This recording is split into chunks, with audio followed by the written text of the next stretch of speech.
Hello everyone and welcome to today's class. Today we are going to talk about the types of families.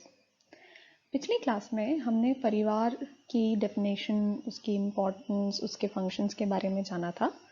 आज उसी discussion को आगे बढ़ाते हुए हम विभिन्न प्रकार के परिवारों, फैमिली किस किस टाइप से क्लासिफाई हो सकती है, वर्गीकृत हो सकती है, उसके बारे में बात करेंगे। परिवार को क्लासिफाई करने के बहुत सारे आधार हो सकते हैं, बेसिस हो सकता है। इन आधारों पर परिवार अलग अलग प्रकार से वर्गीकृत होते हैं। पहला आधार होता है ऑर्गेनाइजेशन, यानी परिवार किस तरीके से, परिवार का संगठन किस तरीके से है, उसके आधार पर परिवार के प्रकार बदल जाते हैं।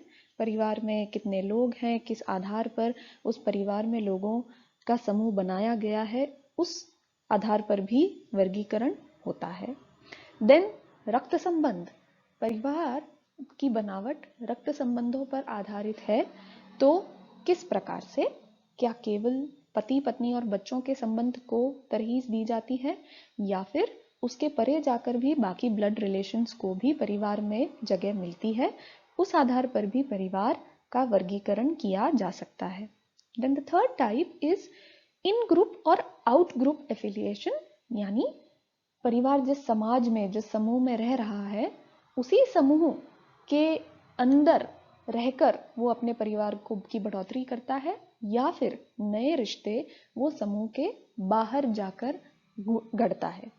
ये जो समूह है वो आपकी कास्ट, समाज, गोत्र, आपकी क्लैन, कोई भी हो सकते हैं। जो समूह आपका परिवार जिसे सबसे स्ट्रांगली रिकॉग्नाइज करता है।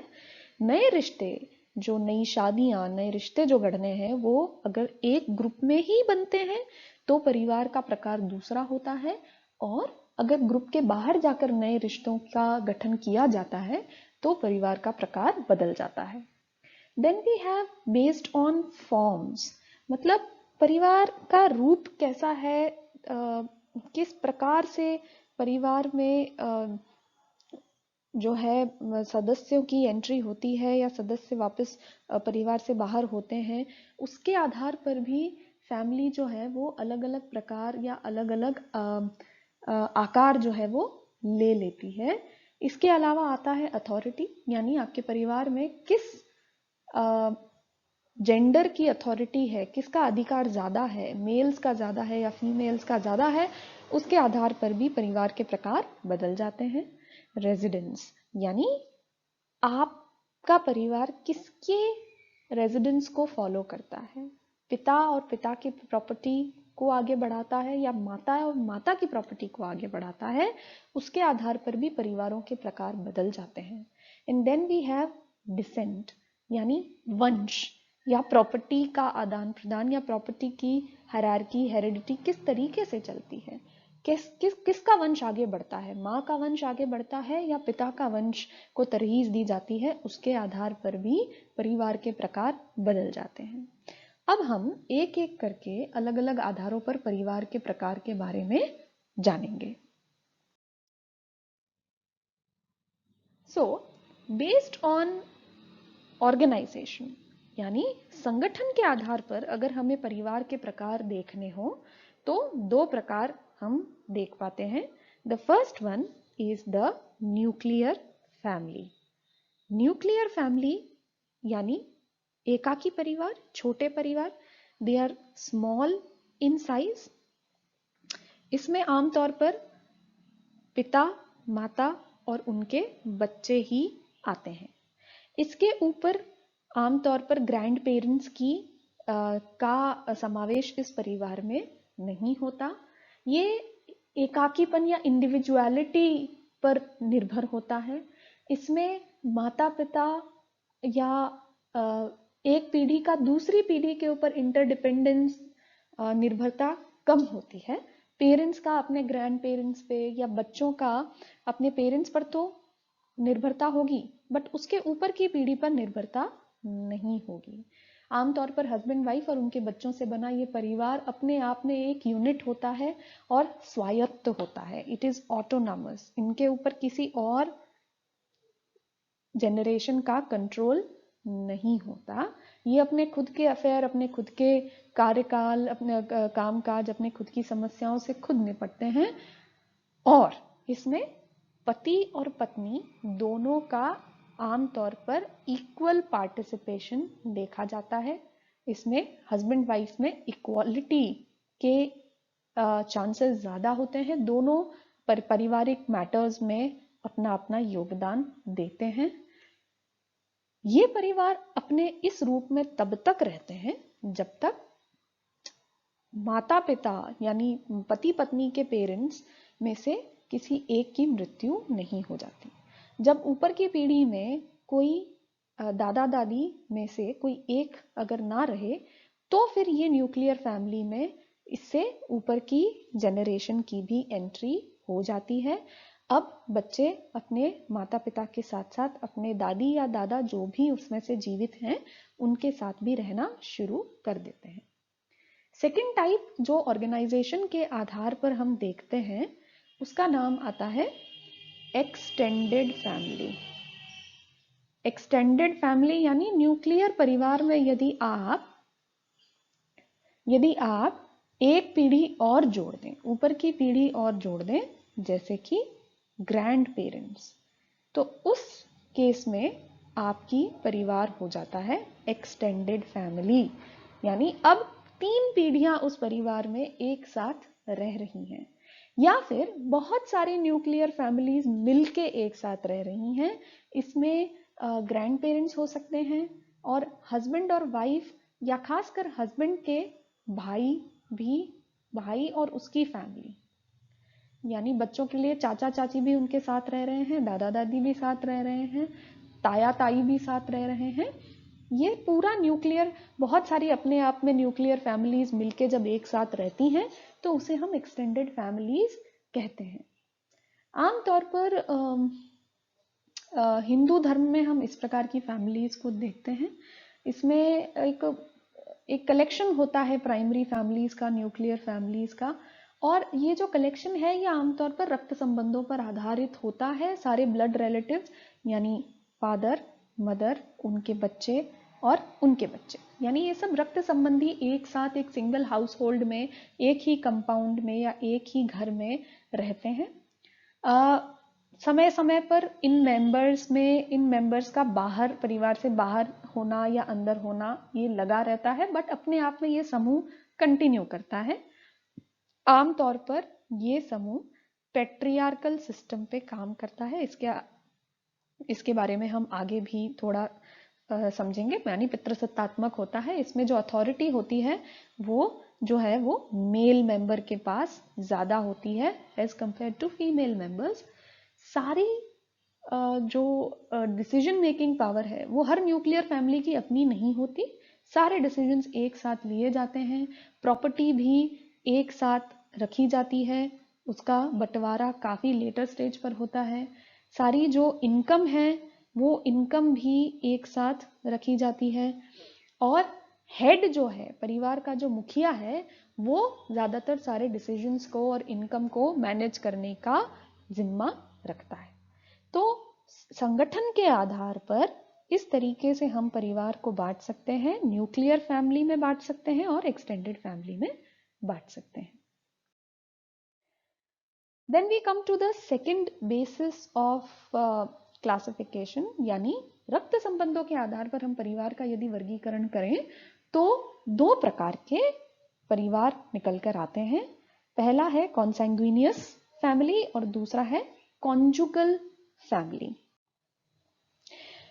कॉन्सैंग्विनियस को हम अगर समझें तो इसको हम सजाति परिवार कह सकते हैं। सजाति परिवार यानी आपकी आमतौर पर ब्लड रिलेशंस, एक्सटेंडेड फैमिली इस श्रेणी में आती हैं। इस परिवार में भी आप दादा दादी, उनके बच्चे, यानी अगर हम बच्चों के पर्सपेक्टिव से देखें, छोटे बच्चों के पर्सपेक्टिव से देखें तो वो किन के साथ रह रहे हैं अपने परिवार में? वो अपने माता पिता के साथ रह रहे हैं। दादा दादी के साथ रह रहे हैं, अपने भाई बहन के साथ रह रहे हैं। इसके अलावा वो अपनी अनमैरिड बुआ के साथ हो सकता है रह रहे हों, अपने चाचा चाची के साथ रह रहे हों, और उनके बच्चे जो उनके कजिन्स हुए उनके साथ रह रहे हों। इस तरीके से एक ही ब्लड रिलेशन से बना सजातीय परिवार कॉन्सैंग्विनियस परिवार के नाम से जाना जाता है। कॉन्जुगल फैमिली बेसिकली दाम्पत्यिक परिवार होता है, यानी दाम्पत्य जीवन के आसपास ही इसका पूरा ताना बाना बुना रहता है। इसके अंदर केवल हस्बैंड, वाइफ और उसके माइनर चिल्ड्रन होते हैं। इसमें सबसे इंपॉर्टेंट बात यह होती है कि माइनर यानी अभी नाबालिग बच्चे ही इस परिवार का हिस्सा रहते हैं। जैसे ही बच्चा बालिग होता है वैसे ही वो इस परिवार से बाहर हो जाते हैं, निकल जाते हैं। कॉन्जुगल परिवार में केवल मैरिज बेस्ड रिलेशनशिप होता है एक हस्बैंड और वाइफ का और उनके डिपेंडेंट चिल्ड्रन। ये मिलके बनाते हैं एक दाम्पत्यिक परिवार जो बिल्कुल दाम्पत्य जीवन पर निर्भर होता है, और इसके अंदर सारा डिसीजन मेकिंग पति और पत्नी पर होता है जब तक बच्चे बालिग नहीं हो जाते। अब इन 3 बच्चों में से मान लीजिए ये बच्ची 18 वर्ष की हो जाती है, तो अब कॉन्जुगल परिवार के अंदर केवल हस्बैंड वाइफ और ये 2 बच्चे ही रह जाएंगे। ये बच्ची इस परिवार का हिस्सा नहीं रहेगी बालिग होने पर। तो ब्लड रिलेशंस के आधार पर कॉन्जुगल फैमिली बहुत क्लोजली माता पिता और बच्चों को रखती है। सजातीय या कॉन्सैंग्विनियस परिवार सारे ब्लड रिलेशंस जो भी रक्त संबंध अभी मौजूद हैं उन सबको एक साथ रखते हैं। हम ग्रामीण इलाकों में बहुत ज्यादा ऐसे परिवार देखते हैं जहां एक ही घर में कई सारे लोग 30, 35, 50 लोग एक साथ रह रहे हैं और सब एक दूसरे से कहीं ना कहीं रक्त संबंध रखते हैं, ब्लड से रिलेटेड है। Then we come to the next type जो कि समूह के बाहर या समूह के अंदर किए गए रिश्तों पर आधारित होते हैं, और इसके अंदर हम पाते हैं एंडोगेमस और एक्सोगेमस फैमिलीज। एंडो यानी समूह के भीतर, एक्सो यानी समूह के बाहर।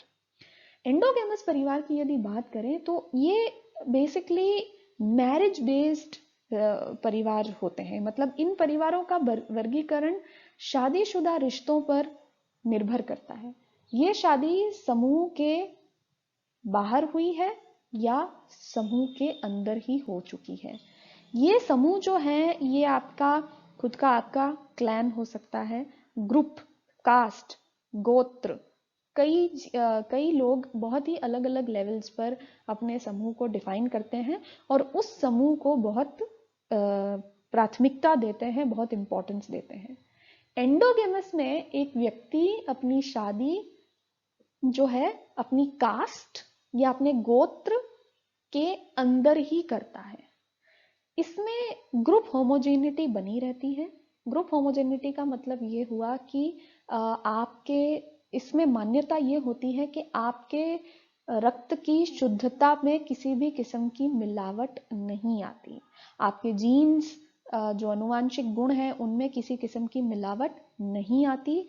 आपके जो भी अच्छे ट्रेड्स हैं वो आपके आने वाले बच्चों में भी मौजूद रहेंगे। बाहर से किसी किस्म के बाहर के व्यक्ति से शादी इसलिए नहीं की जाती कि आपके आने वाली पीढ़ी में किसी किस्म की मिलावट ना हो, ऐसा इस एंडोगेमस फैमिली की मान्यता रहती है। इसके साथ ही ये अपने प्योरिटी को, कास्ट की प्योरिटी को, प्रेस्टीज को, स्टेटस को मेंटेन करने में सक्षम होना चाहते हैं, मेंटेन करना चाहते हैं। इसलिए एंडोगेमस फैमिलीज को हम देखते हैं, एंडोगेमस परिवार होते हैं जो शादी अपने समूह में ही करते हैं, अपनी कास्ट में करते हैं, अपने गोत्र में करते हैं। पेडिग्री एक बहुत बड़ी बात होती है कि पेडिग्री को मेंटेन करते हैं, अपनी कास्ट को मेंटेन करते हैं। इस सोच के साथ एंडोगेमस परिवार बनते हैं। एक्सोगेमस परिवार जहां एक व्यक्ति अपनी क्लास, गोत्र, कास्ट, क्लैन, समाज, रिलीजन के बाहर जाके शादी करता है। आमतौर पर लव मैरिजेस किसी भी केस में कई बार गोत्र में होती हैं, कई बार नहीं होती हैं, तो ये एक कारण हो सकता है। आमतौर पर अरेंज्ड मैरिजेस एंडोगेमस होती हैं, लव मैरिजेस एक्सोगैमस होती है, पर एंडोगैमस और एक्सोगैमस में भी कितना ज्यादा आप बाहर जाने को तैयार हैं या कितना ज्यादा आप अंदर रहने को तैयार हैं, उस पर भी उसकी सिवियरिटी भी डिफर करती है। कुछ रिलीजन्स में अपने ही परिवार में शादी हो जाती है, कुछ रिलीजन्स में अपनी कास्ट में शादी की जाती है बट परिवार में शादी नहीं की जाती, और कुछ रिलीजन्स में अपनी कास्ट में भी शादी नहीं की जाती, एक बड़े ब्रॉडर ग्रुप को फॉलो किया जाता है। तो सिवियरिटी या सीरियसनेस जो है एक्सोगेमी एंडोगेमी की डिफर करती है। एक्सोगेमस फैमिलीज ज़्यादा देखने में आती हैं आजकल। एंडोगेमस बहुत ज़्यादा क्लोज रिलेटिव्स में ही शादी हो जाने को हम आमतौर पर एंडोगेमस की श्रेणी में रखते हैं। एक्सोगेमस आप अपने आसपास जो शादियां देखते हैं जिसमें व्यक्ति अपनी कास्ट में तो करता है बट गोत्र रिपीट नहीं करता, ये सारी चीज़ें एक्सोगेमस फैमिलीज में आती हैं। जहाँ एंडोगेमी में सोच इस बात पर निर्भर करती है कि हम हमारे रक्त की शुद्धता को मेंटेन करेंगे, एंड एक्सोगेमस में कई सारे अनुवांशिक विकार जो एक परिवार में होते हैं उस पर भी रोक लग जाती है जब शादियां बाहर की गोत्र से और बाहर के ग्रुप्स में होती हैं। तो इन दोनों ही सोच के पीछे, इन दोनों ही व्यू पॉइंट्स के पीछे अपने प्रोज एंड कॉन्स दिखाई देते हैं। परिवार की बनावट, उसके रूप के आधार पर भी तीन किस्म में हम फैमिलीज को या तीन प्रकार में हम फैमिलीज को बांट सकते हैं। The first one is we have monogamous family. Monogamous families का मतलब होता है एक पतित्व या एक पत्नित्व फैमिली। One man will marry one woman only at one time. अपने जीवन काल में व्यक्ति एक पार्टनर से ही शादी करेगा। ये सबसे ज्यादा प्रेवलेंट फॉर्म नजर आता है शादी का, परिवार का पूरे देश में। इसमें पुरुष और महिला दोनों के ही राइट्स बेटर होते हैं, बच्चों के लिए भी बेटर रूल्स ऑफ डिसेंट होता है, बच्चों को भी क्लैरिटी होती है, और फादर और मदर दोनों मिलके इक्वली अपने बच्चों के वेलफेयर के लिए काम करते हैं। सो एक पतित्व और एक पत्नित्व यानी सिर्फ एक पार्टनर रखेंगे, उस फॉर्मेट में हम बनाते हैं monogamous family. Then we have polygamous family, जिसके अंदर one man marries many women. ये पुराने समय में हम देखते थे, जिसमें कई सारे रॉयल फैमिलीज में, बड़े घरानों में ये देखा जाता था कि पॉलिटिकल टाइज या फिर टैक्टिकल टाइज बनाने के लिए, संबंध बनाने के लिए, दूसरे राज्यों के साथ संबंध बनाने के लिए एक राजा बहुत सारी रानियों से शादी करता था या बहुत सारी महिलाओं को अपनी रानी बनाता था ताकि उसके रिलेशन बाकी सारे राज्यों के साथ भी अच्छे बने रहें। सो पॉलीगैमी एक ऐसा आधार है जिसमें एक पुरुष बहुत सारी महिलाओं के साथ शादी कर सकता है। इसमें बच्चों के लिए थोड़ी समस्या होती थी, बच्चों की प्राथमिकताएं, किस बच्चे को क्या प्रायोरिटी मिलेगी, इसमें समस्या होती थी। बट पुरुष के परिवार के लिए ये बड़ा स्टेटस सिंबल माना जाता था, ज्यादा प्रेस्टिजियस माना जाता था और ज्यादा पावरफुल भी माना जाता था। एक पुरुष जितने ज्यादा नामचीन परिवारों की बच्चियों के साथ शादी कर लेता था, उतना ही ज्यादा उसकी प्रेस्टीज में, स्टेटस में, उसके नाम में बढ़ोतरी होती थी। बट ये पुराने समय का विचार है। अभी भी कुछ रिलीजन्स में हम ये पॉलीगैमी आज भी देखते हैं और उसे लीगल भी माना जाता है। आजकल इस सिस्टम की वजह से महिलाओं के लेवल स्टेटस में कमी देखी जाती है। कई सारे शोध जो हैं वो इस चीज को कंक्लूड करते हैं, इस निष्कर्ष पर पहुंचते हैं कि पॉलीगैमस फैमिलीज में महिलाओं की स्टेटस में धीरे धीरे गिरावट आती है। हिंदू मैरिज एक्ट 1955 के अनुसार पॉलीगैमी अलाउड नहीं है, इलीगल है, बट बाकी रिलीजन्स में इसे आज भी लीगल माना जाता है। The third type is polyandrous family. Polyandry तो आजकल हम बिल्कुल भी नहीं देखते हैं।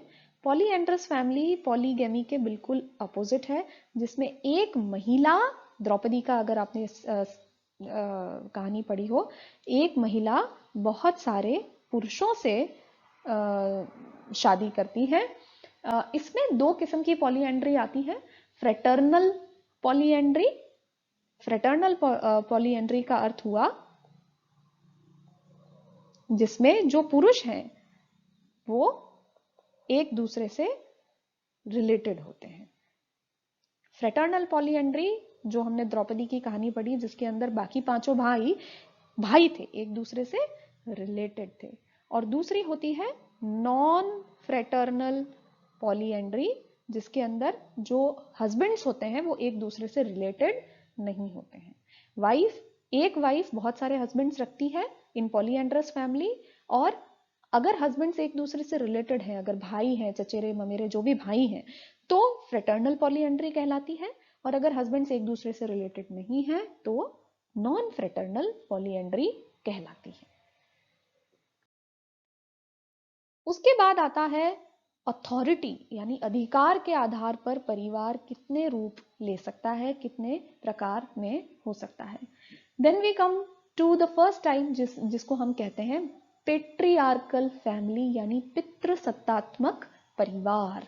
पितृसत्तात्मक परिवार वह परिवार होता है जिसमें पुरुष का पलड़ा हमेशा भारी होता है, जिसमें पुरुष के अधिकार ज्यादा होते हैं, पुरुष ज्यादा पावरफुल होता है, डिसीजन मेकर, सारे एसेट्स, सारी प्रॉपर्टी, सारे अधिकार पुरुष के पास होते हैं। मेल मेंबर जो होता है उसके पास अनलिमिटेड अथॉरिटी होती है परिवार के सारे मैटर्स के ऊपर डिसीजन लेने की।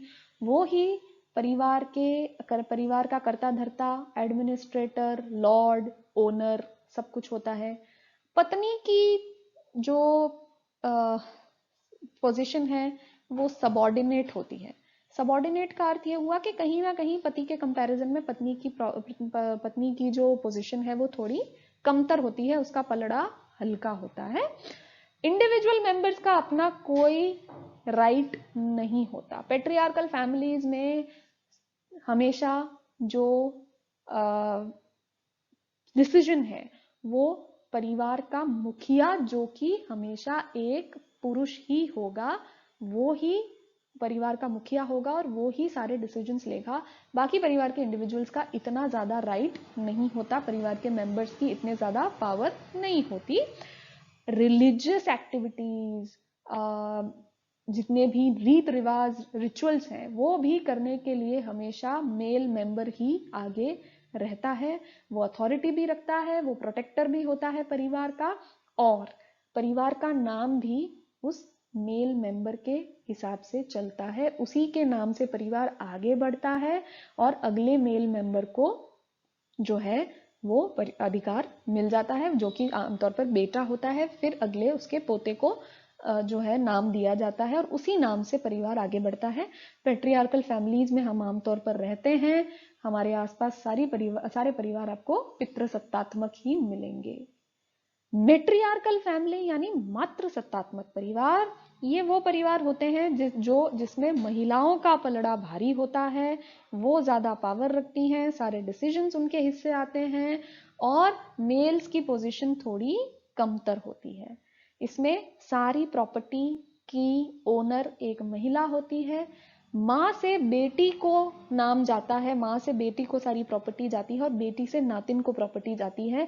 इसमें आदमियों या पुरुषों के नाम से प्रॉपर्टी, परिवार का नाम, अधिकार नहीं जाते। इसमें हस्बैंड जो है वो या तो पत्नी के साथ रहता है या कभी कभार पत्नी के को विजिट करता है, बट मदर अपना परिवार नहीं छोड़ती, अपना घर नहीं छोड़ती। जहां तक बच्चों की बात है तो बच्चों के लिए माँ और उसके भाई जो है वो पेरेंट्स का रोल निभाते हैं, यानी माता की साइड का जो फैमिली है वो बच्चों के लिए इंपॉर्टेंट होती है।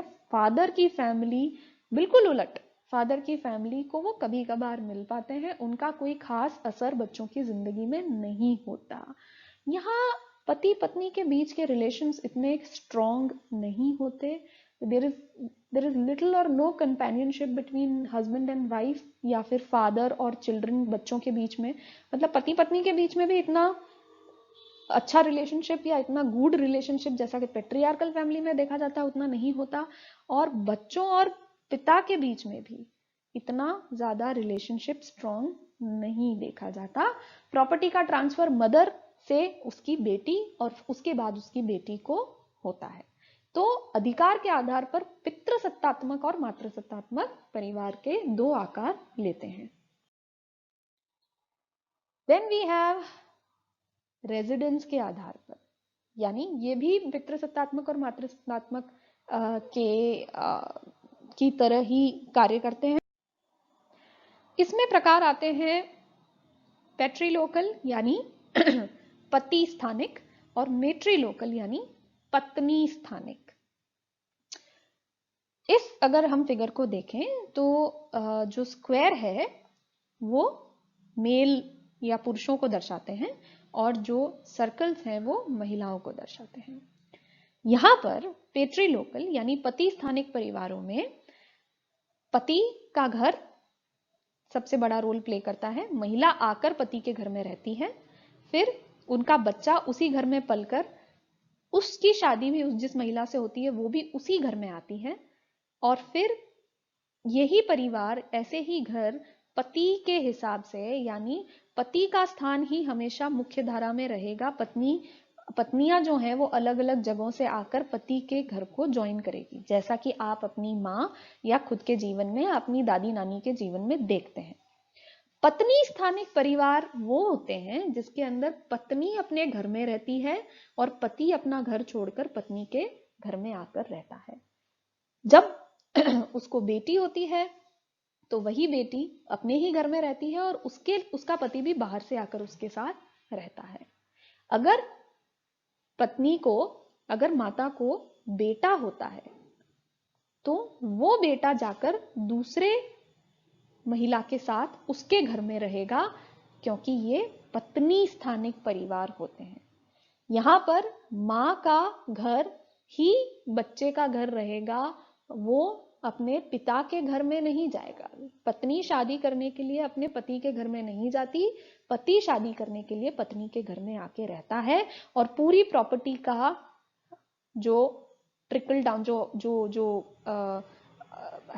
हेरिडिटी के हिसाब से पूरी प्रॉपर्टी जो आगे ट्रांसफर होती है, वो ट्रांसफर पत्नी की प्रॉपर्टी का होता है, यानी महिला की प्रॉपर्टी का होता है।